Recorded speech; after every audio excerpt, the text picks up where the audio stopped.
এই প্রতিটা মেয়েকে আল্লাহ জিজ্ঞাসা করবেন, তোমাকে পর্দার বিধান দিয়েছিলাম, কেন পর্দা করো নাই? প্রত্যেক মুসলিমকে আল্লাহ জিজ্ঞাসা করবেন, 5 ওয়াক্ত নামাজ ফরজ করেছিলাম, নামাজ পড়ো নাই কেন? ঠিক মতো পড়েছো কিনা?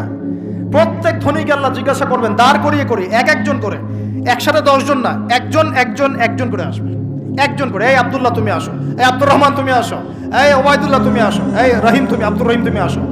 একজন করে আল্লাহ ডাকবেন, বলো তোমাকে ধন দিয়েছিলাম, কি করেছো? বলো তোমাকে ইলম দিয়েছিলাম, হক আদায় করেছো কিনা? বলো তোমাকে ক্ষমতা দিয়েছিলাম, কি করেছো? আমি জানি না আর কিভাবে ওয়াজ নসিহত করলে মানুষের কলিজার মধ্যে ঢুকতে পারে, আমার জানা নাই।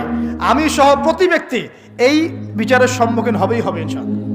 আল্লাহ পাক আমাদের সবার জন্য বিচারটা সহজ করুন এবং এই কথাগুলো বুঝে আল্লাহকে ভয় করার তৌফিক দান করুন।